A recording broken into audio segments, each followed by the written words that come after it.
안녕하세요. 저는 70을 넘긴 평범한 여자입니다. 늘 썰밤 사연을 듣기만 하다 처음으로 이렇게 사연을 보내게 됐는데요. 살면서 가장 큰 선택의 기로에 섰던 순간에 대한 이야기를 해보려고 해요. 제 목숨을 구하기 위해 친자식들을 버려야 하는 상황에 놓였던 적이 있거든요. 그리고 그 선택이 제 인생을 완전히 바꿔놨죠. 긴 이야기가 될 텐데 마지막에 깜짝 놀랄 반전이 있으니 끝까지 들어주시면 감사하겠습니다. 제 고향은 지방에 있는 작은 소도시였는데요. 저는 그곳에서 같은 동양 출신이었던 남편과 결혼해 살림을 꾸렸어요. 그 시절엔 피임이란 개념도 희박했고 아이는 그냥 생기면 낳는 경우가 많았잖아요. 그래서 저희 부부 역시 3남 2녀 무려 5명의 자식을 줄줄이 낳아 키웠죠. 평범한 월급쟁이였던 남편의 벌이만으로는 7식구 입에 풀칠하는 것도 빠듯해서요. 저 역시 어린 막내를 등에 업고 다니면서 남의 집 청소 일을 했는데요. 이미 여러 번의 임신과 출산을 반복하면서 망가질 대로 망가진 몸으로는 여러모로 힘든 부분이 많았어요. 조금만 움직여도 무릎이 쑤셨고 막내 아들을 업은 허리는 부서질 것처럼 아팠죠. 그래도 일을 그만둘 순 없었어요. 아이들이 자라면 자랄수록 돈 나갈 일이 천지였으니까요. 하루하루가 고된 나날들의 연속이었지만 그래도 언젠가는 살림살이가 나아질 거란 희망이 있었어요. 남편과 저는 성실하고 바지런했고 아이들은 누구 하나 거를 것 없이 다 영특했으니까요. 특히 큰아들은 수제 소리를 들을 정도로 공부를 잘했죠. 하지만 큰아들이 고등학교에 입학할 무렵 저희 가족에게 뜻하지 않은 불행이 닥쳤어요. 유독 무더웠던 어느 여름날이었는데요. 남편이 다니던 공장에서 큰 불이 난 거예요. 여보세요? 춘봉씨 부인 맞아요? 빨리 땡땡병원으로 오세요. 공장에서 불이 나서 춘봉씨가 많이 다쳤어요. 수화기 너머로 들려오는 공장 반장님의 다급한 목소리에 저는 막내를 등에 업고 뛰어나갔어요. 제발 무사하길 바랬건만 병원 응급실에 도착했을 때 남편은 이미 의식을 잃은 상태였죠. 온몸은 물론 얼굴까지 심각한 화상을 입어 남편이란 걸 알아보는데도 한참이 걸렸어요. 정말 하늘이 무너지는 기분이었네요. 여보, 정신 차려, 여보! 남편의 손을 잡고 계속 불러봤지만 아무 대답이 없더라고요. 의사 선생님이 나와서 중태라고 각오를 하라고 하시는데 그 말이 무슨 뜻인지 알면서도 받아들이고 싶지 않았죠. 사흘밤을 병원에서 지새우며 기도하고 또 기도했지만 남편은 끝내 눈을 뜨지 못했어요. 임종을 지키는 순간 저는 남편의 귀에 대고 속삭였죠. 여보 미안해. 당신 혼자 이렇게 먼저 가게 만들어서. 애들은 너무 걱정하지 말고 알았지? 내가 어떻게든 다 잘 키울 테니까. 그러니까 편히 가. 남편의 장례를 치르고 나니 남은 건 빚뿐이었어요. 원래도 넉넉한 살림이 아니었는데 남편의 병원비며 장례비가 꽤 나왔거든요. 다행히 남편이 일하던 공장에서 어느 정도 보상을 해줬지만 그래도 빚을 다 갚기엔 택도 없었네요. 그런 제 사정을 안 주변 사람들은 자식들을 다른 곳에 보내라고 했어요. 친척집이나 아니면 보육원 같은 곳 말이죠. 그때만 해도 살림이 어려워지면 자식들을 다른 곳으로 보내버리는 일이 흔했거든요. 정순아, 현실을 봐야지. 네가 애 5을 어떻게 다 키워? 큰애랑 둘째야 사내애들에 다 컸으니 그냥 두고 막내랑 계집애들은 친척집에 맡기거나 어디 양자로 보내. 그런 말씀 마세요. 다 제 아이들인데 어딜 보내요? 제가 어떻게든 키울 거예요. 아이고, 네가 어떻게 키워? 청소일 하는 걸로 얼마나 번다고. 좋은 곳에 입양 보내는 게 애들을 위해서도 좋을 거야. 하지만 전 듣지 않았어요. 내가 10달 동안 뱃속에서 키우고 젖 먹여가며 기른 내 자식들인데 어떻게 남의 손에 맡기겠어요? 안 돼요. 절대 안 돼요. 죽어도 내 아이들은 내가 키울 거예요. 그날부터 저는 더욱 악착같이 일했어요. 새벽 4시에 일어나 시장에서 청소를 하고 오전에는 부잣집 가정부 일에, 오후에는 다른 집 청소를 했죠. 밤늦게 집에 돌아와서는 바느질 일까지 했어요. 하루에 채 서너 시간도 못 자는 나날들이었네요. 죽을 만큼 힘들었지만 그래도 제가 버틸 수 있었던 건 아이들 때문이었어요. 특히 큰아들 상철이는 고등학생이 되면서 더욱 의젓해졌는데요. 남편이 죽은 뒤 이제 자기가 집안의 기둥이 되어야 한다는 책임감을 느끼는 것 같았어요. 어머니, 이대로는 안 되겠어요. 저 그냥 대학 안 가고 취직할래요. 어느 날 큰아들이 그런 말을 하더라고요. 고등학교 1학년인데 벌써 그런 생각을 하다니 얼마나 마음이 아프던지요. 무슨 소리야, 상철아. 넌 공부해야 해. 의사가 되는 게 네 꿈이었잖아. 의사는 뭐 아무나 되나요. 그리고 어머니 혼자 이렇게 고생하는데 저 혼자만 편하게 공부하고 있으면 안 될 것 같아요. 안 돼. 절대 안 돼. 엄만 괜찮으니까 그런 소리 하지 마. 네가 훌륭한 의사 되는 게 엄마 평생 소원이야. 알았어? 그치만 엄만 괜찮아, 상철아. 그러니까 넌 그냥 열심히 공부만 해. 당시 큰아들의 꿈은 의대에 진학해 의사가 되는 거였어요. 주변 지인들을 통해 의사 되는 게 돈이 얼마나 많이 들어가는 일인지 알고 있었고, 솔직히 두렵고 막막했지만 그렇다고 해서 그걸 자식들 앞에서 티내고 싶진 않았어요. 저는 부모였으니까요. 제가 아무리 힘들어도 내 자식들만큼은 공부에만 전념하게 해주고 싶었죠. 큰아들은 고등학교 3학년이 되자 본격적으로 의대 진학 준비를 시작했고요. 그해 말 저희 지역에 있는 국립의대에 당당하게 합격했죠. 문제는 등록금이었어요. 지금도 그렇지만 당시에도 의대 등록금은 억소리가 날 만큼 비쌌거든요. 요즘은 장학금이나 대출 제도라도 잘 돼 있지 그땐 그런 것도 별로 없었으니까요. 어떡하지? 아직 빚도 다 못 갚았고 먹고 죽을래도 돈이 없는데 돈을 어디서 구하지? 다행히 친척 어르신 몇 분이 저희 사정을 알고 십시일반 돈을 모아 빌려주셨는데요. 그걸론 택도 없었어요. 고민 끝에 저는 살고 있던 집을 팔기로 결심했죠. 비록 작고 낡았지만 그래도 제 명의로 된 유일한 재산이자 남편과의 추억이 깃든 소중한 보금자리였는데 그래도 큰아들의 미래를 위해서라면 어쩔 수 없었네요. 다음날 바로 부동산에 가서 집을 내놨어요. 큰아들이 뒤늦게 이 사실을 알고 어쩔 줄 몰라 했기에 애써 아무렇지 않은 척했네요. 이놈의 낡은 집 실은 진작에 팔아치우고 싶었다. 꼭 너 때문에 그런 게 아니니까 너무 마음 쓰지 말어. 거짓말. 저야 기숙사 들어가면 된다지만 이 집 팔면 앞으로 어머니랑 동생들을 어떡해요? 이 넓은 하늘 아래 우리 식구들 몸 누일 곳이 없을까? 남의 집 새빵살이라도 하면 되지. 걱정 마라. 다행히 집은 꽤 좋은 값에 금세 팔렸고요. 저는 바로 큰아들 의대 등록금을 냈어요.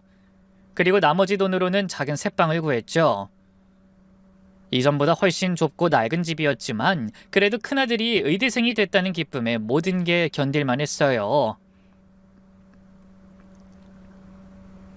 큰아들은 제 희생을 너무 잘 알았어요.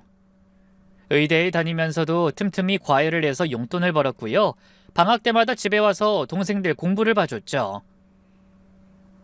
다른 아이들도 그런 첫째를 보고 자극받았나 봐요.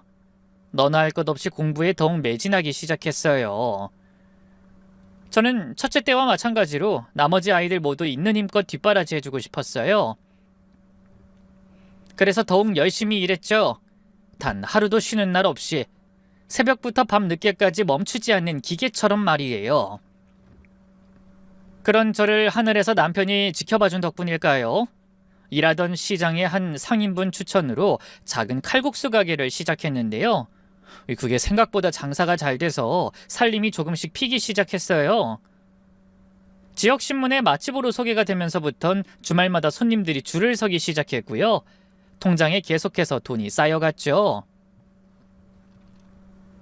그렇게 한 10년쯤 지나니 빚을 다 갚은 건 물론이고요.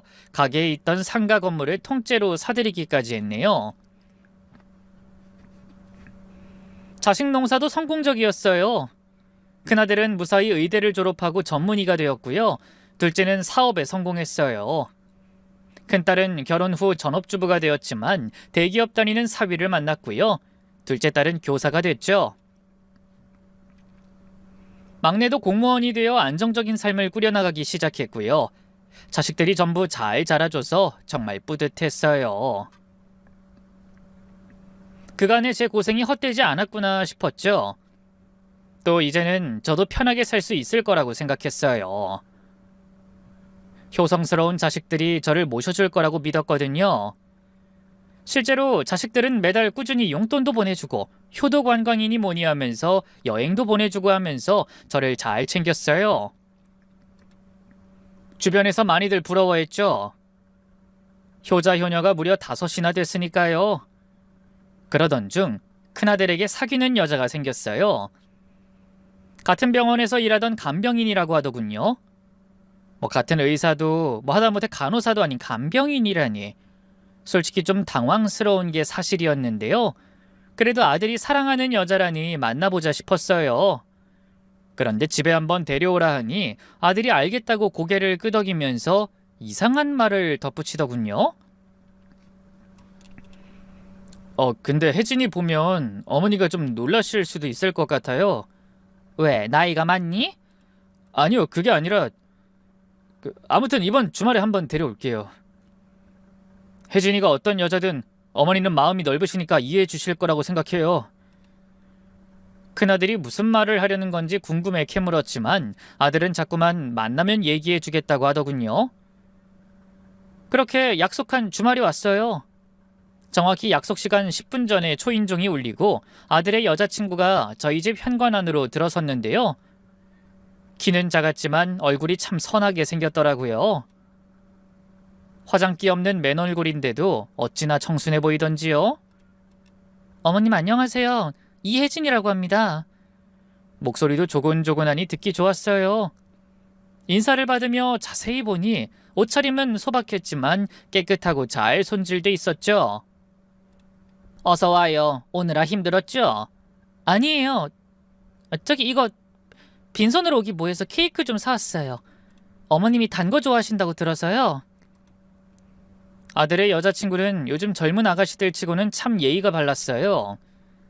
어린 나이에 아픈 사람을 돌본다는 게 쉽지 않은 일일 텐데 본인 직업에 대한 나름의 사명감도 있더군요. 물론 화풀이하듯 막대하는 분들이 계시기도 하는데요. 다 아파서 그런 거잖아요. 원래 몸이 아프면 마음도 아픈 법이니까요. 나중에 다들 쾌차하시면 제 손잡고 그동안 고마웠다고 울기도 하시고 막 용돈도 주시려고 하고 그래요. 아픈 사람들에겐 의사나 간호사도 필요하지만 저 같은 간병인도 꼭 필요한 존재잖아요. 그래서 저는 이 일에 나름 자부심이 있어요. 아직 젊은 아가씨가 참 대단하네요. 어머니, 혜진이가 저희 병원에서 제일 인기 많은 간병인이에요. 보호자들이 막 혜진이 쓰고 싶다고 번호 물어보고 장난 아니라니까요. 아유, 그 정도야? 부모님이 딸을 참 잘 키우셨네. 뿌듯하시겠어. 그 순간 갑자기 생글생글 웃던 아들 여자친구의 얼굴이 굳어졌어요. 큰아들과 서로 눈빛을 주고받더니 큰아들이 급히 끼어들더군요.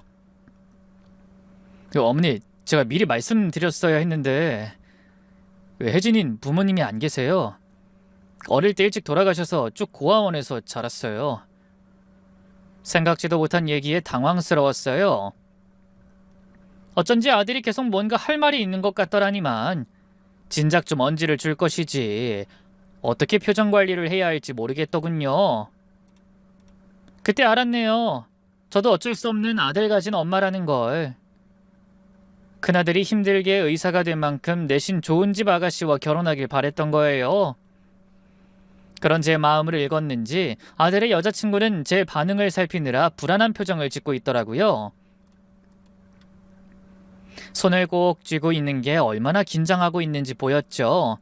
그러자 문득 그 얼굴 위로 처녀쩍 제 얼굴이 겹쳐졌어요. 사실 저도 친정이 그리 잘 살지 못해서요. 처음 시집 올 때 시어머니의 반대가 어마어마했거든요. 결혼하고도 저를 어찌나 눈에 가시처럼 여기든지 남몰래 울기도 참 많이 울었죠. 그때 제 눈치를 살피던 아들의 여자친구가 고개를 푹 숙이고 입을 열었어요. 죄송해요, 어머님. 제가 그런 출신이라. 그쪽이 왜 미안해해요? 사과할 일은 아니죠. 그치만 상철 씨에 비해서 제가 부족한 게 많은 사람인 건 사실이니까요. 저 사실 대학도 못 나왔고요. 모아둔 돈도 별로 없어요. 그게 뭐가 중요한가요? 사람이 착하면 되는 거지. 기죽은 아들의 여자친구가 안쓰러워 저도 모르게 그렇게 말했어요. 그러자 아들의 여자친구가 고개를 들더니 안도의 한숨을 내쉬더군요. 그리고 조심스럽게 입을 열었죠. 감사해요, 어머님. 저 사실 진짜 걱정 많았거든요. 어머님이 저 마음에 안 들어 하실까 봐. 근데 이렇게 좋은 말씀만 해주셔서 진짜 감사드려요. 감사는 무슨, 됐어요. 우리 상철이가 결혼까지 생각할 정도라면 다 이유가 있을 텐데. 네. 그리고 말씀 편하게 하세요, 어머님. 그래, 그럼 그럴까? 어쨌든 앞으로 한 식구가 될 테니 잘 지내보자꾸나. 이듬해 봄. 그렇게 아들의 여자친구는 저희 집 큰며느리가 되었고요. 시간은 화살처럼 빠르게 흘러 다른 자식들도 하나둘 제 짝을 찾아 본인들만의 가정을 꾸렸어요. 한동안은 빈둥지 증후군이라고 하나요? 자식들이 떠나고 혼자가 됐다는 생각에 괴로웠는데요. 그래도 버틸 수 있었던 건 큰며느리 덕분이었어요. 큰며느리는 다른 자식들과는 정말 달랐어요. 다른 자식들이나 사위, 며느리들은 바쁘다는 핑계로 안부 전화조차 뜸했는데요. 큰며느리만큼은 이틀에 한 번씩은 꼭 안부를 물어왔죠. 어머님, 오늘 컨디션은 어떠세요? 괜찮다. 넌 일 마치고 왔니? 네, 막 퇴근했어요. 어머님, 저녁은 드셨어요? 혹시 드실 거 없으면 제가 지금 가서 뭐 좀 차려드릴까요? 아이고, 됐다. 너도 일하느라 피곤할 텐데 무슨... 아니에요. 간 김에 어머님 얼굴도 보고 하는 거죠. 큰며느리는 일을 쉬는 날이면 꼭 저희 집에 와서 청소며 빨래며 다 해주고 갔어요. 제가 말리면 어머님 혼자 사시는데 당연히 제가 해드려야죠 라고 하면서 말이에요. 큰며느리가 오는 날이면 하루 종일 집안이 환해지는 기분이었네요. 어쩜 그렇게 성격이 밝고 순한지 같이 있으면 저도 덩달아 기분이 좋아졌어요. 그런데 문제는 다른 자식들과 그 배우자들이었어요. 큰며느리가 고졸의 고아 출신이라는 걸 계속 문제 삼더라고요. 가족 모임이 있을 때마다 은근히 무시하고 따돌렸죠. 특히 둘째 며느리가 유독 그랬어요. 식구들끼리 모여 화기애애하게 담소를 나누고 있다가도 톡톡 쏘는 말로 큰며느리를 공격했죠. 아참, 형님은 대학 어디 나오셨다고 했죠? 아, 난 대학 안 나왔어. 고졸이야. 전에도 몇 번 말했던 것 같은데. 아, 맞다. 깜빡했어요. 요즘 제가 정신이 없어요, 형님. 대학 나오면 뭐해요? 이렇게 건망증이 심한데. 그쵸? 둘째 며느리가 그런 식으로 비꼬면 다른 자식들은 나름 조언한답시고 말을 못했죠. 형수님, 요즘 검정고시 같은 것도 있잖아요. 늦었다고 생각 말고 지금이라도 대학 가지 그래요? 맞아. 아니면 방송통신대학도 있고 그것도 대학은 대학이니까. 솔직히 간병인 일로 언제까지 먹고 살 수 있겠어? 에이, 뭐가 걱정이야. 아주버님이 의사인데. 형님이 다른 건 몰라도 결혼하는 진짜 기가 막히게 잘했지. 그것도 능력이란 능력이야. 그럴 때마다 큰며느리는 그저 속없이 웃기만 했어요. 하지만 전 그런 자식들이 너무 미웠죠. 자식 농사 이 정도면 나름 성공적이다 자부하고 살았는데 정작 인성교육은 못 시켰구나 부끄럽기도 했고요. 그래서 대놓고 몇 번 큰며느리 역성을 들기도 했어요. 너네 지금 뭐 하는 거야? 요즘 세상에 대학 좀 못 나온 게 뭐 대수라고. 그렇게 치면 나도 대학은커녕 고등학교도 못 나왔는데 니들 눈엔 사람으로는 안 보이겠네? 아유, 엄마 무슨 말을 그렇게 해. 엄마 시대하고 요즘 시대하고 어디 같아? 다를 게 뭐가 있어? 학력이든 직업이든 그런 게 다 뭐가 중요해? 자기 밥벌이 잘하고 성실하면 됐지. 아, 엄마는 왜 늘 그렇게 새언니 편만 들어? 엄마 친딸은 나거든? 다 같은 식구끼리 그런 걸 뭘 따지고 들어. 잘못한 놈이 혼나야지. 제가 큰딸을 야단치자 잠자코 있던 둘째 아들이 나섰어요. 어머니 그만하세요. 저희도 나름 형수님 위해서 한 말들인데요 뭘. 위해서?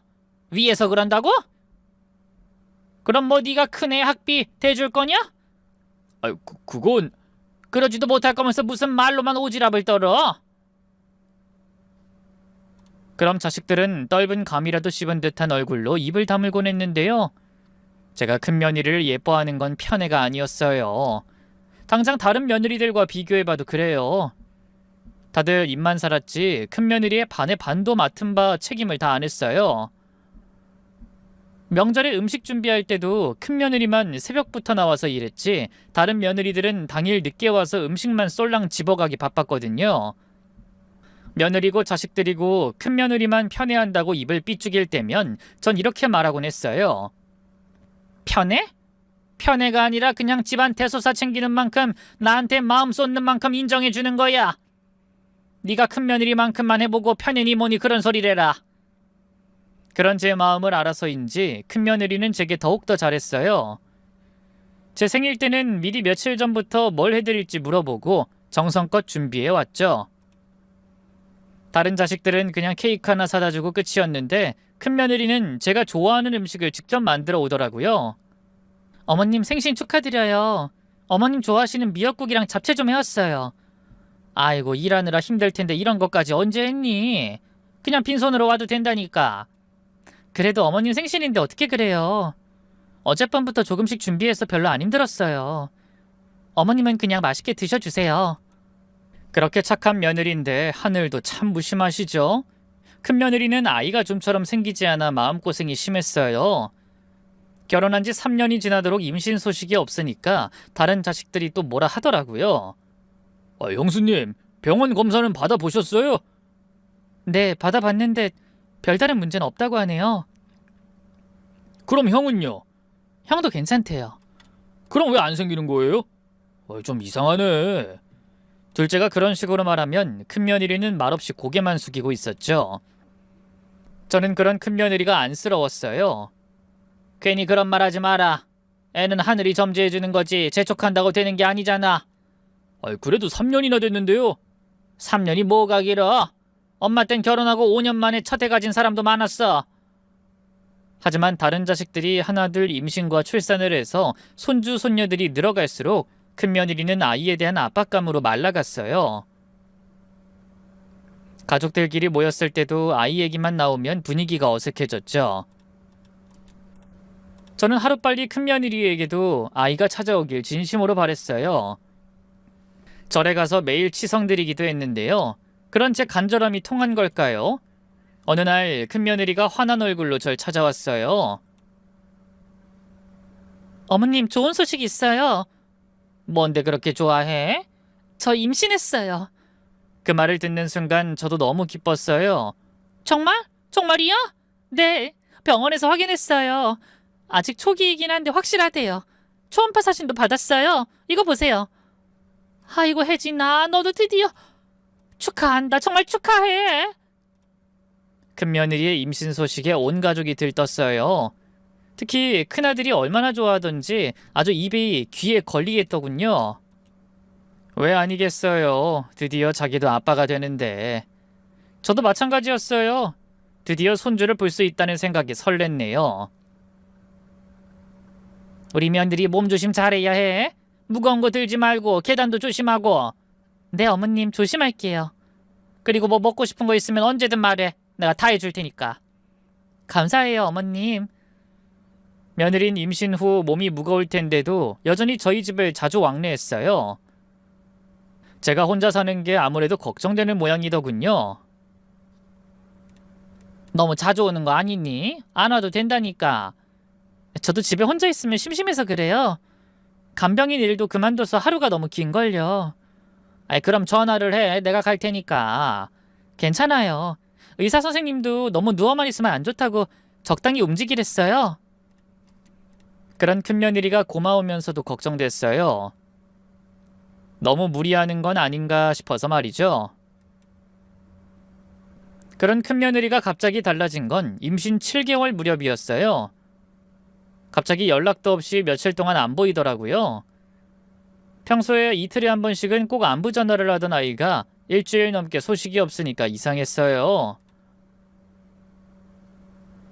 전화를 해도 통 받질 않고요. 큰아들한테 물어봐도 요즘 몸이 무겁다고 어디 나가기 싫대요. 그냥 집에서 쉬고 있어요. 라고만 하더군요.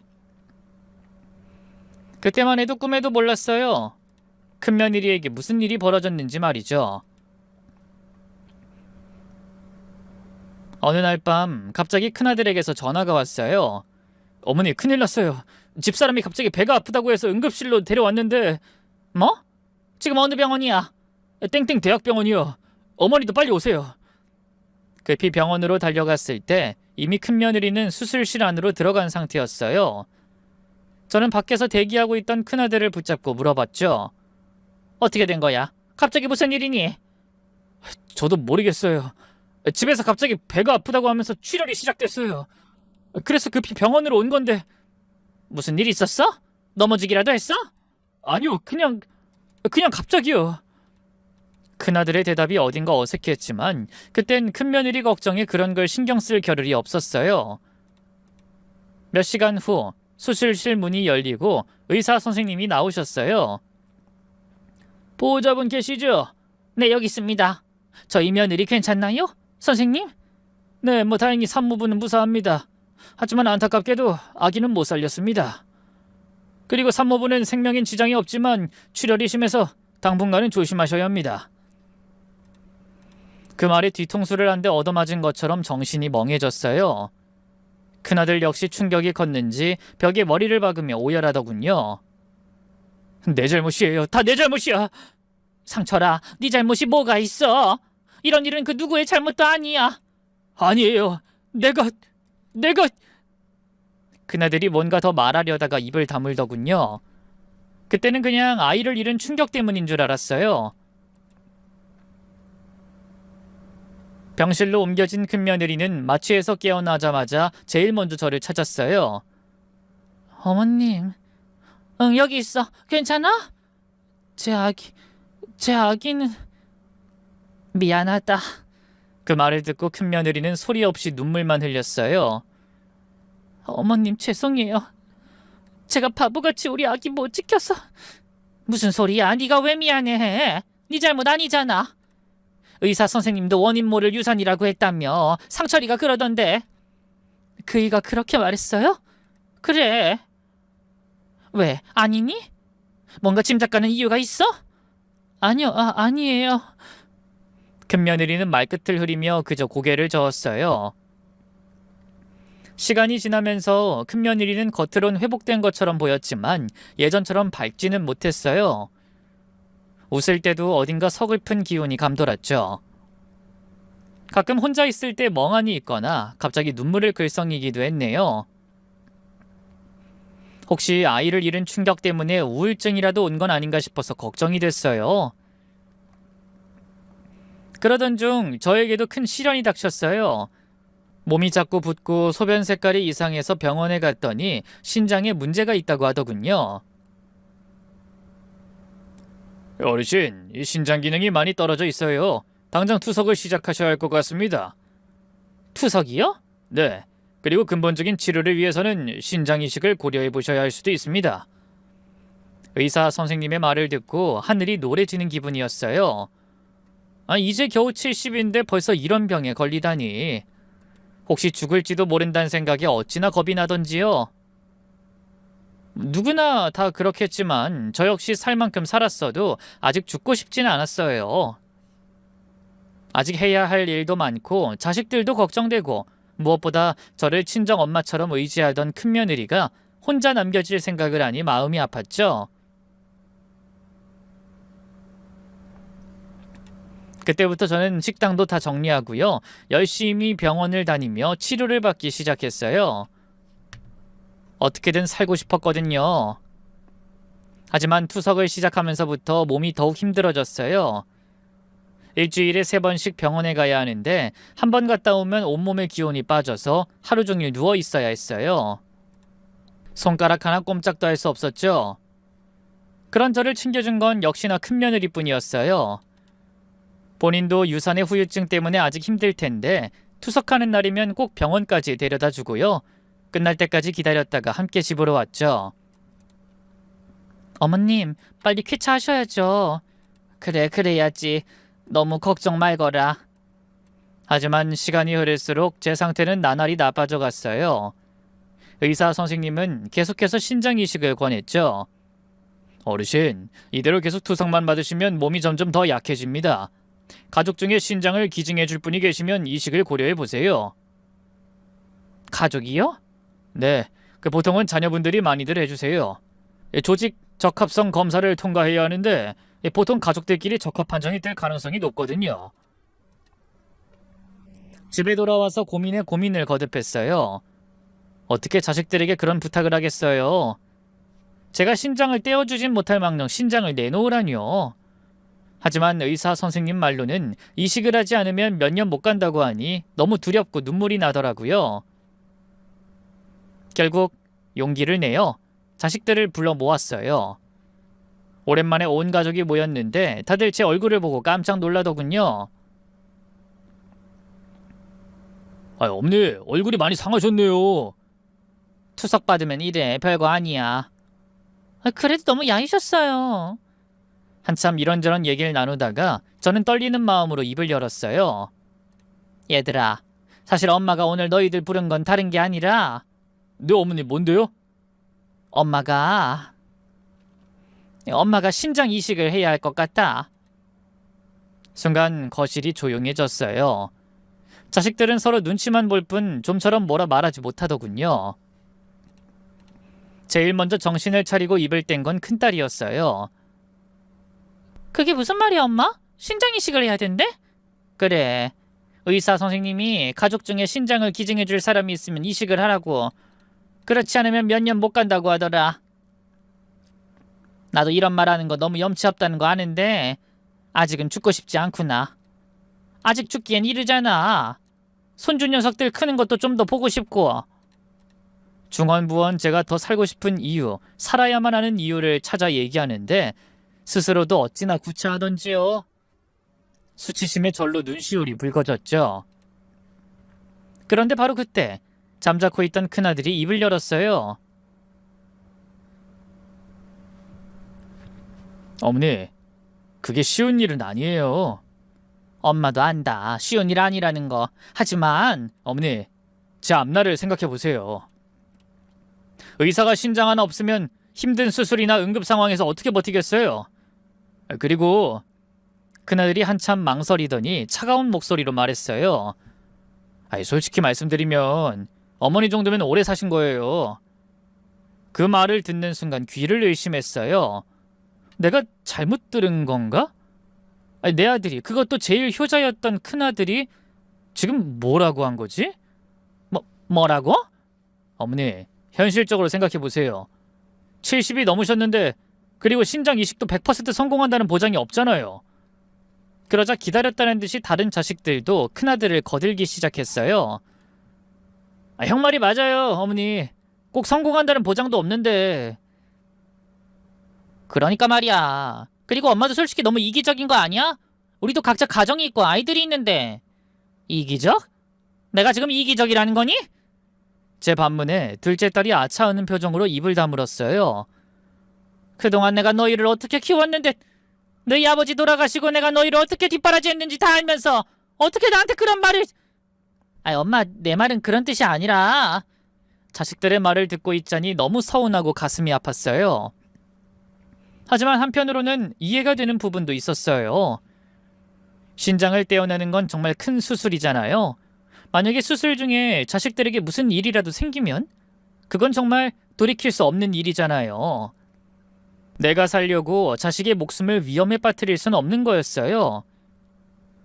여전히 큰아들의 어머니 정도면 오래 사신 거예요 라는 말이, 둘째 딸의 이기적이라는 말이 가슴에 비수처럼 꽂혔지만 곧 마음을 다잡았어요.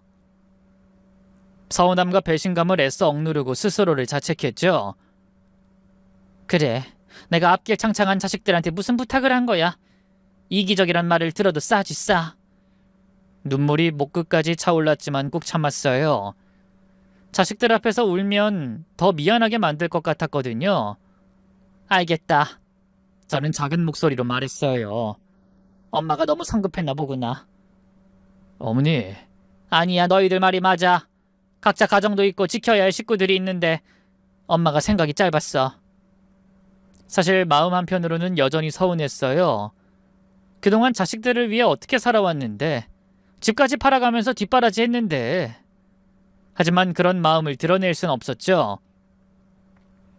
자식들도 나름 고민하다 거절했을 테고 쉽지 않은 결정이었을 테니까요. 무엇보다 제가 자식들을 그렇게 키웠잖아요. 각자의 가정을 먼저 생각하라고, 책임감 있게 살라고. 지금 자식들이 하는 말도 결국 제가 가르친 대로 하는 거였어요. 그나마 막내가 죄책감이 들었는지 조심스럽게 입을 열었어요. 엄마, 일단 적합성 검사라도 받아볼까? 아니야, 됐다. 엄마가 무리한 부탁한 거야. 너희들 말이 맞아. 저는 애써 밝게 웃으며 말했어요. 투석 열심히 받으면 되지 뭐. 의사 선생님이 그러는데 요즘은 투석 기술이 많이 좋아졌다고 하더라. 물론 거짓말이었어요. 의사 선생님은 투석만으로는 한계가 있다고 분명히 말씀하셨거든요. 하지만 자식들 앞에서는 괜찮은 척해야 했어요. 그러자 큰아들이 다시 입을 열었죠. 그래요, 너무 서운해 마세요. 다른 장기 기증자가 나타날 수도 있는 거니까. 일단은 투석 받으시면서 기다려보자고요. 자식들은 애써 제 시선을 피한 채 다들 눈을 내리깔았어요. 표정을 보니 다들 마음이 무거운 것 같았죠. 그런 자식들을 보니 오히려 제가 더 미안해지더군요. 결국 그날 가족회의는 그렇게 끝났어요. 자식들이 돌아간 후 큰며느리만 자리를 지키고 있다 제게 조심스럽게 물었죠. 어머님, 정말 괜찮으세요? 괜찮다고 했잖아. 하지만 빨리 신장이식을 받으시는 게 좋을 텐데. 아니야, 내가 생각이 부족했어. 자식들한테 신장을 주진 못할 망정 달라고 하다니. 너무 이기적이었지. 그러자 큰며느리가 제 손을 꼭 잡았어요. 어머님, 그런 말씀 마세요. 사실이야. 혹시라도 수술 중에 무슨 일이라도 생기면 그건 정말 돌이킬 수 없는 일이잖아. 내가 어떻게 그런 위험을 감수하라고 할 수 있겠어.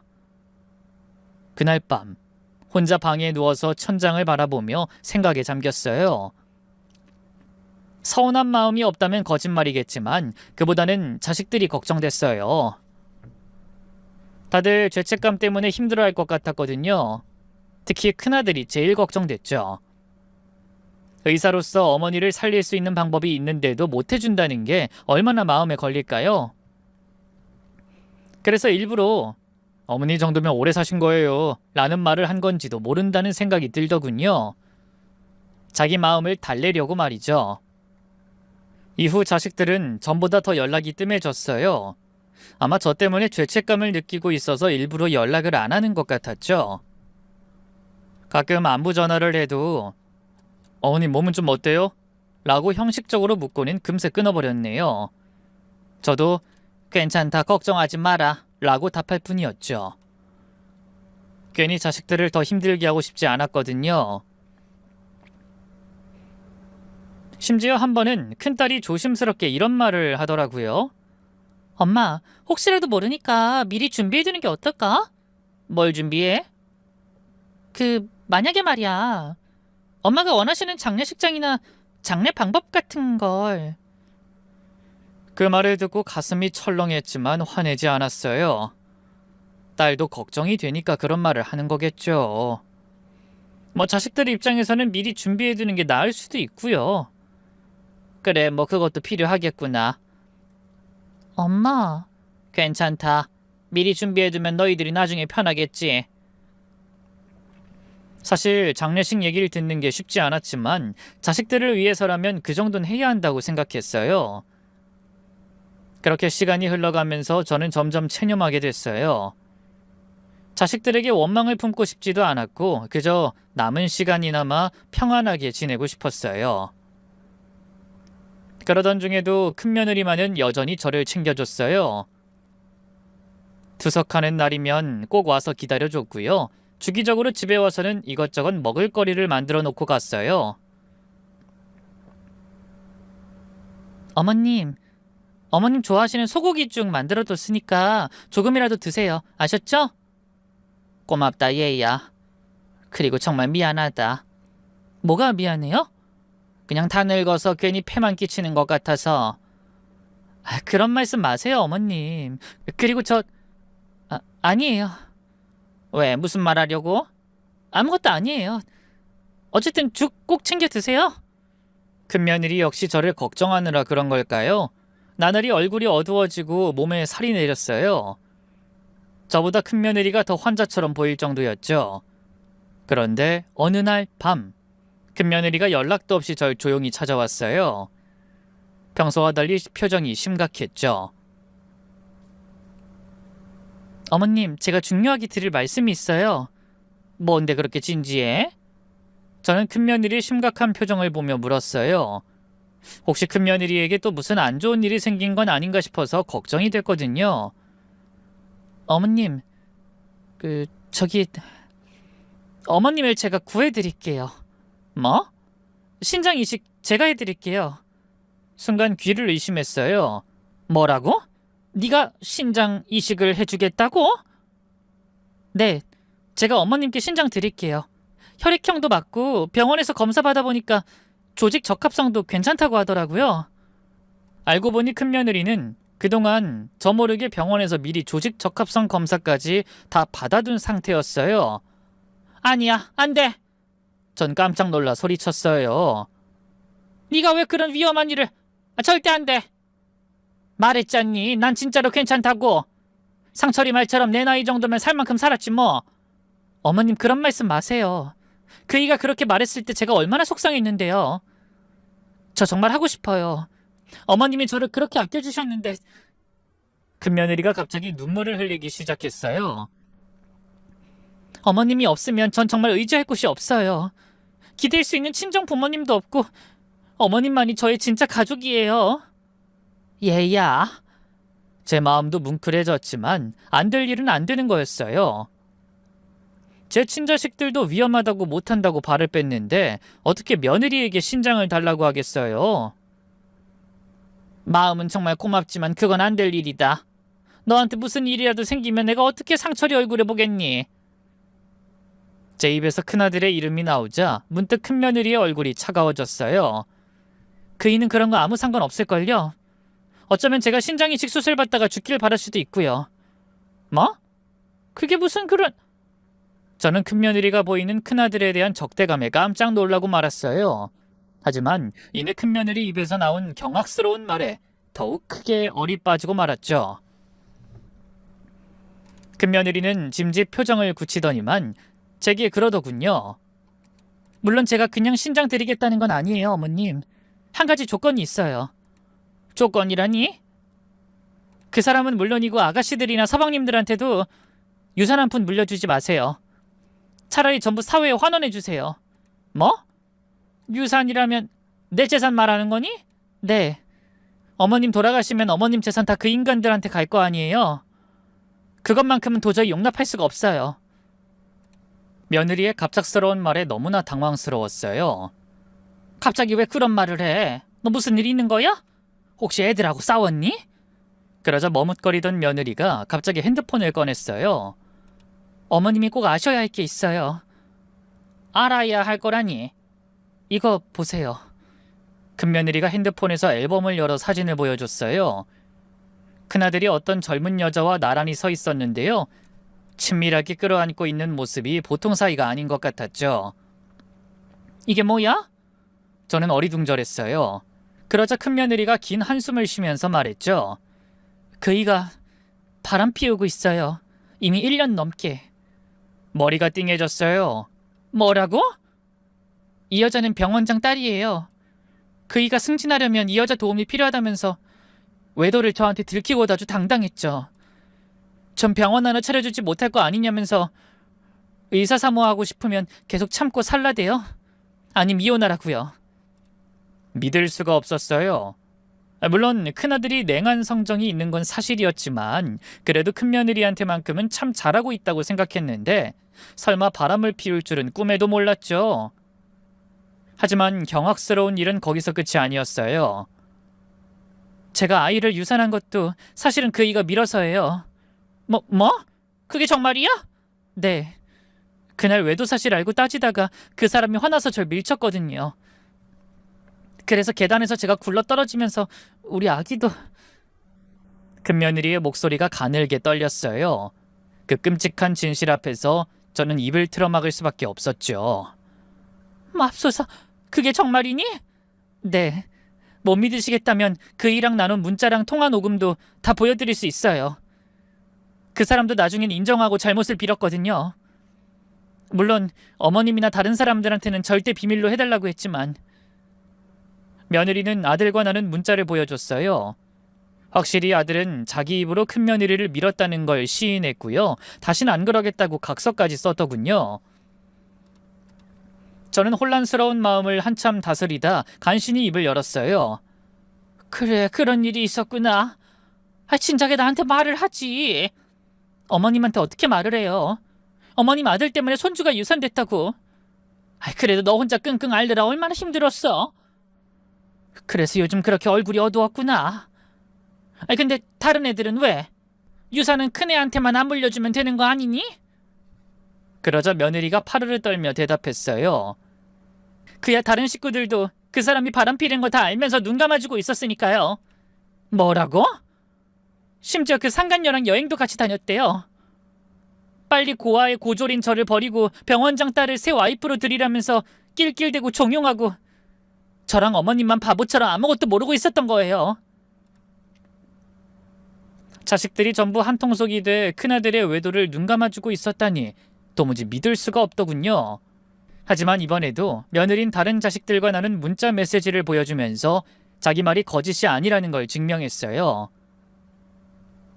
너 같은 고아녀는 빨리 오빠랑 헤어져야 한다는 등, 네가 뭔데 우리 오빠 앞길을 막냐는 등, 또 유산하고 싶냐는 등 다들 큰며느리에게 차마 입에 담을 수 없는 폭언과 조롱을 하고 있더군요.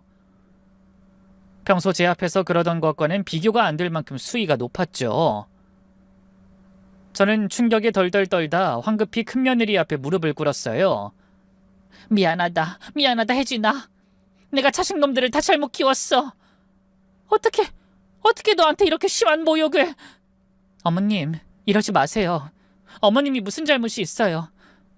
이렇게 사과하지 마시고 제 부탁 꼭 들어주겠다고 약속해주세요. 그럼 제가 신장 이식해드릴게요.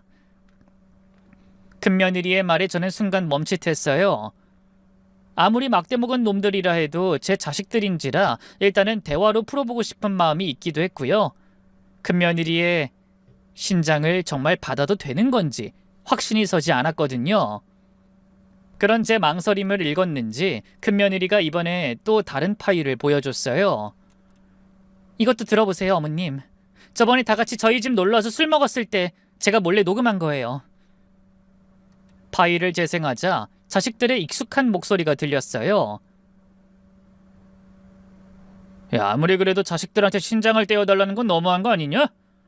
우리 어머니 그렇게 우리들 위하는 척하더니 결국 자기 목숨이 제일 중요하다 이거잖아. 내 말이 그거야. 괜히 죄책감이나 자극하고.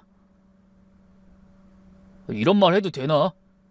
난 솔직히 엄마 빨리 죽었으면 좋겠어. 큰아들과 둘째 아들 그리고 작은 딸의 목소리였어요. 맞아. 이렇게 오래 끌면 병원비로 엄마 재산 다 날아가잖아. 큰딸 목소리도 들렸고요.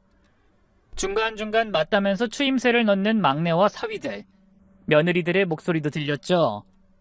설마 큰형수가 신장 주는 건 아니겠지? 엄마랑 사이가 각별했잖아. 그럼 엄마가 자기 재산 다 큰형수한테 줘버리는 거 아니야? 야, 법이 있는데 어떻게 그러냐? 그러기만 해봐. 유리분 청구 소송으로 아주 법의 무서움을 보여줄 테니까. 그 녹음을 듣고 정말 기절할 뻔했어요. 내 자식들이, 사위와 며느리들이 뒤에서 빨리 제가 죽기만을 바라고 있었다니요. 온몸에 소름이 끼치다 못해 구역질이 올라오더군요. 어머님 이제 아시겠죠? 저도 이 녹음 파일까진 들려드리고 싶지 않았는데 어머님이 계속 망설이셔서 들려드리는 거예요. 그 인간들은 어머님의 자식이 아니에요. 그냥 어머님의 재산만 노리는 거머리들이라고요. 큰며느리의 목소리에 분노가 섞여 있었어요. 어머님이 그동안 자식들 위해서 얼마나 힘들게 사셨는데, 집까지 팔아가면서 뒷바라지 했는데, 이제여서 어머님 빨리 죽기만 바라다니 이것들이 인간인가요? 열변을 토하는 큰며느리 앞에서 저는 한동안 아무 말도 할 수 없었어요. 충격이 너무 커서 정신이 멍해졌거든요.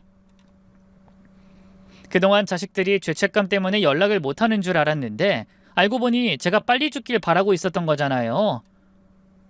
그런 저를 보던 큰며느리가 깊은 한숨을 쉬면서 제 어깨에 손을 올렸어요. 어머님, 제 제안 어떠세요? 전 정말 어머님을 살리고 싶어요. 그리고 저를 모욕한 그 인간하고 형제들에겐 한 푼도 주고 싶지 않고요. 정말 크나큰 선택의 기로였어요. 부모의 자식을 향한 애정이 그렇게 단칼에 쉽게 끊어지는 건 아니었으니까요. 하지만 뒤에서 빨리 제가 죽기만을 바라고 있던 자식들을 생각하면 배신감에 이가 갈렸죠. 결국 저는 조용히 고개를 끄덕였어요. 그래, 좋다. 내 전 재산 사회에 다 환원하는 걸로 아마. 그 배은망덕한 년놈들에겐 한 푼도 주지 않겠어. 하지만 신작 인식은 괜찮다. 너한테 무슨 일이라도 생기면 어머님, 저는 괜찮아요. 오히려 이렇게라도 어머님께 보답할 수 있어서 기뻐요. 아니다. 넌 이미 충분히 나한테 며느리로 된 도리를 다했어. 아니요. 말씀드렸잖아요. 어머님은 제게 친정엄마나 다름없다고. 전 어떻게든 어머님 살리고 싶어요. 자식들에게 그토록 듣고 싶던 말을 큰며느리가 해주더군요. 저도 모르게 두 눈에서 뜨거운 눈물이 흘러내렸어요. 그러자 큰며느리가 절 끌어안고 같이 오열했죠. 어머님, 저흰 괜찮을 거예요. 신장 이식도 성공적으로 끝날 거고 전 그 인간하고 깨끗하게 갈라설 거예요. 어차피 애도 없겠다 진작에 이혼할 생각하고 있었으니까요. 그치만 그 인간하고 갈라선다고 해도 여전히 어머님은 제게 어머님이세요. 다음날 바로 변호사를 찾아가 유언장을 썼어요. 모든 재산을 사회복지단체에 기부한다는 내용으로 말이죠. 혹시 모를 유류분 청구 소송을 대비해 제 재산을 사회단체를 통해 세탁하는 꼼수 아닌 꼼수 장치도 마련해뒀네요. 그리고 큰며느리와 함께 병원에 가서 이식수술 준비를 시작했어요. 제가 큰며느리로부터 신장을 받는다는 건 큰아들에게도 다른 자식들에게도 전부 비밀로 했죠. 다행히 수술은 성공적으로 끝났고요. 저는 큰며느리와 함께 건강하게 퇴원할 수 있었는데요. 퇴원 후 큰며느리가 뜻밖의 사실을 또 고백하더군요. 어머님, 다들 어머님 재산에 그렇게 목을 매던 이유가 있어요. 어머님이 마음 약해지실까봐 말씀 안 드렸던 건데. 알고 보니 큰아들은 의료사고로 큰 빚을 지고 있었어요. 작년에 수술 중 사고를 내서 환자를 죽이는 바람에 그 환자 가족들이 거액의 손해배상 청구 소송을 걸었다더군요. 전적으로 아들의 잘못이라 병원에서도 발을 뺐다 하대요. 지금 의사 면허가 취소될 수도 있는 상태거든요. 그걸 알면 그 상간녀 집에서도 결혼 반대할 게 뻔하니까 어떻게든 유가족하고 돈으로 협의해서 해결해보려고 끙끙대고 있어요. 둘째 아들 역시 돈이 궁하긴 마찬가지였어요. 굴리고 있던 사업이 침체 중인데다 도박에까지 손을 대는 바람에 갚아야 할 빚만 3억이 넘는다 하더군요. 그리고 큰딸과 작은딸은 나란히 유흥업소 남자들에게 홀딱 빠져 수천만 원의 빚을 지은 상태였고요. 막내 역시 공무원 신분으로 미성년자와 바람을 피우는 바람에 거액의 합의금이 필요한 상황이었죠. 그냥 멀쩡한 이유로 빚을 진 거면 진작에 저한테 다 말하고 도와달라 했을 텐데 저마다 구린 짓을 해서 돈이 궁해지니 저한테 말은 못하고 그저 빨리 제가 죽기만을 바랬던 거예요. 큰며느리의 말을 듣고 있자니 어찌나 기가 막히던지요. 내가 아주 자식 농사를 제대로 망쳤구나. 돌아가신 뒤 시아버지도 나도 나름 법 없이도 살던 사람들인데 어쩌다 내 속에서 그런 것들이 나왔는지. 어머님 탓이 아니에요. 그러니까 더는 신경 쓰지 마세요. 혹시나 그 인간들이 와서 울고불고 애원해도 절대 흔들리지 마시고요. 아니나 다를까 몇 달 뒤 제가 신장 이식 수술을 받고 퇴원했다는 걸 안 자식들이 뒤늦게 몰려왔어요. 이미 변호사를 통해 제가 전 재산을 사회에 환원하기로 했다는 사실도 다 알고 있더군요. 일부러 현관문을 굳게 닫아 걸고 있었는데요. 아주 문이 부서져라 저를 찾더군요. 어머니, 어머니 문 열어주세요! 큰아들의 다급한 목소리가 들렸어요. 큰며느리가 문을 열어주자 자식들이 우르르 몰려들어왔죠. 모두 초췌한 몰골이었어요. 아니 당신이 여기 왜 있어? 친구네 집에 가 있는다더니. 당신이 알 바 아니잖아. 내가 보낸 이혼 서류는 잘 확인했지? 지금 이혼 얘기 꺼낼 때가 아니야. 당신도 알고 있었어? 어머니가 전 재산 사회에 기부하기로 한 거? 큰아들의 물음에 큰며느리가 코웃음을 쳤어요. 당연히 알고 있었지. 내가 부탁드린 일인데. 뭐? 당신이 부탁드렸다고? 그래. 그 조건으로 내가 어머님한테 신장이식해준 거야. 아니 대체 왜? 그야 당신이랑 당신 잘난 형제들한테 복수하기 위해서지. 이제 당신은 그렇게 탐내던 어머님 재산 10원 한 장 못 받아가. 그러자 큰아들은 물론 다른 자식들까지 큰며느리를 죽일 듯이 쏘아봤어요. 그리고 이내 다들 제게 매달리더군요. 어머니 정말 너무하신 거 아니에요? 어떻게 아무 상의도 없이. 맞아요. 전 재산을 다 사회에 기부해버리면 저희 어떡하라고요. 끝까지 잘못했던 말 한마디 없이 따지기만 하는 자식들을 보면서 저는 헛웃음을 흘렸어요. 뭘 어떡하니? 그 돈이 어디 너희들 돈이야?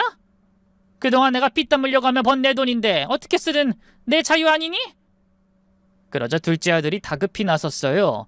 어머니, 지금 저희가 신장이식 거절해서 그러신 거죠? 그땐 정말 어쩔 수 없었어요. 저도 지금 회사가 완전히 망해서 신장이식 같은 걸 할 겨를이. 웃기고 있네. 안 망했으면 해줬을까? 해줬겠죠. 어쨌든 형수가 해줬고. 어머니 이렇게 건강하게 퇴원했잖아요. 근데 전 지금 당장 죽게 생겼어요. 지금 빚만 3억이 넘는데 그거 못 구하면 회사 파산해야 해요. 큰딸도 울면서 매달렸어요. 엄마 제발 부탁이야. 나도 지금 급하게 막아야 할 돈이 있어서 이거 못 막으면 이혼당할지도 몰라. 하지만 자식들의 애원과 눈물 앞에서도 제 마음은 싸늘하기만 했어요. 다들 아주 절절하구나. 뒤에서 나 죽으라고 고사 지내던 것들이라고는 생각도 못하겠어. 제 말에 자식들이 얼굴을 굳힌 채 몸을 움찔했어요. 저는 말없이 큰며느리가 보내준 녹음 파일을 틀어보였죠. 다들 어찌할 바를 모르더군요. 아니 엄마, 이건 그러니까 너희들의 속마음을 아주 잘 전해 들었다. 오늘부로 너희 5명 다 내 자식들 아니니 그리 알아라. 엄마, 진짜 이럴 거야? 너희야말로 나 더는 귀찮게 하지 말고 썩 내 집에서 나가! 그러자 큰아들이 갑자기 무릎을 꿇고 두 손을 모은 채 싹싹 빌기 시작했어요. 어머니, 제발 제가 다 잘못했어요. 한 번만 용서해 주세요. 저 정말 죽을 것 같아요. 의료사고 배상금만 수억인데 당장 갚지 못하면 의사 면허도 박탈되고 감옥에 갈 수도 있어요. 그러게 바람이나 피울 게 아니라 환자나 제대로 돌보지 그랬어? 어머니, 다 자업자득이지. 그렇게 죽겠으면 그 상간이한테나 도와달라고 하렴. 제 조롱에 큰아들이 고개를 들더니 눈물범벅이 된 얼굴로 말했어요. 어머니, 그건 정말 실수였어요. 다신 바람 안 피울게요. 다신 그런 일 없을 거라고요. 다시는? 저는 코웃음을 쳤어요. 다시는이 어딨어? 이미 다 끝났는데. 큰애는 이미 너랑 이혼하겠다고 마음 굳혔다. 그러자 둘째를 비롯한 다른 자식들이 큰며느리에게 매달리기 시작했어요. 형수님이 좀 말씀해 주세요. 어머니가 형수님 말씀을 들으시잖아요. 저는 아무 말도 할 수 없어요. 큰며느리가 차갑게 대답했어요. 어머님께서 내리신 결정이니까요. 형수님 제발. 저희가 형수님한테 못했던 거 다 사과할게요. 그러니까. 사과요? 큰며느리가 비웃었어요. 언젠 저보고 고졸이라고 고아 출신이라고 무시했으면서 사과를 하신다니. 제가 황송해해야 하나요? 그러자 큰며느리를 무시하는데 앞장섰던 둘째 며느리가 비굴하게 매달렸어요. 형님, 그러지 마세요. 형님 좋으신 분이잖아요. 그래, 좋은 사람한텐 좋은 사람이지. 자넨 자네가 좋은 사람이라고 생각하나? 그 말에 둘째 며느리는 아무 말도 못했어요. 그 뒤로도 자식들은 1시간 넘게 울고불고 매달렸어요. 바닥에 엎드려 절을 하고 발을 붙잡고 애원하고. 하지만 저도 큰며느리도 단 한 번도 마음이 흔들리지 않았어요. 급기야 큰아들이 머리를 바닥에 박으며 울부짖더군요. 어머니, 저희가 정말 미쳤었어요. 어떻게 어머니 정도면 오래 살았다는 등 그런 말을 할 수 있었는지. 정말 죽어도 싸요, 저 같은 놈은. 죽어도 싸다고? 그럼 죽든가. 제 싸늘한 말에 자식들이 모두 고개를 들었어요. 어머니, 내가 죽길 바랬던 너희들이 이제 와서 뭘 바랐는데? 그러자 큰며느리가 조용히 말했어요. 그만 돌아가세요. 어머님 피곤해하세요. 형수님, 제발!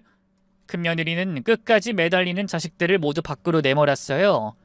그리고 문을 굳게 걸어 잠그고 다신 밖을 내다보지 않았죠.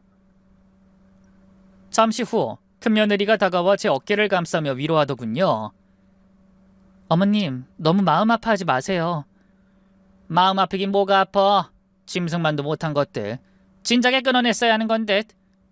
어머님, 꼭 피가 이어져야만 진짜 자식은 아닌 것 같구나.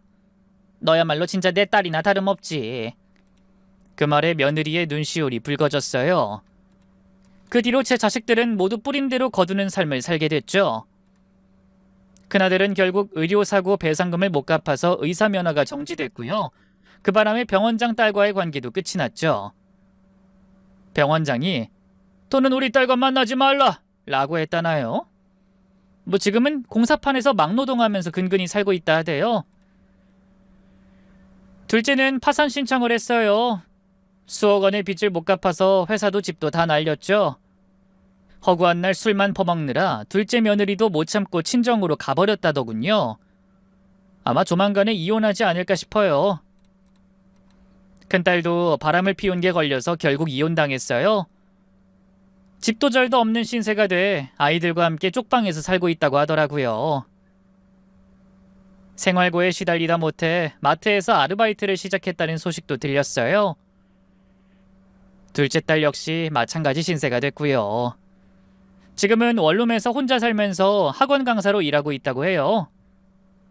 막내 역시 고시원에 살면서 편의점 야간 아르바이트를 한다고 하더군요. 자식들의 근황을 들을 때마다 큰며느리는 제가 마음이 약해질까봐 걱정했지만 저는 전혀 흔들리지 않았어요. 아무래도 이 큰며느리가 제 옆에서 진짜 친자식처럼 잘해주고 있기 때문이겠죠? 저희는 지금 함께 살고 있는데요. 몇 년 전에 며느리를 정식으로 양녀로 입양했어요. 전며느리 신분이기 때문에 법적으로 아무 문제 없었거든요. 그날 입양 신고를 마치고 나와 큰며느리가 말했어요.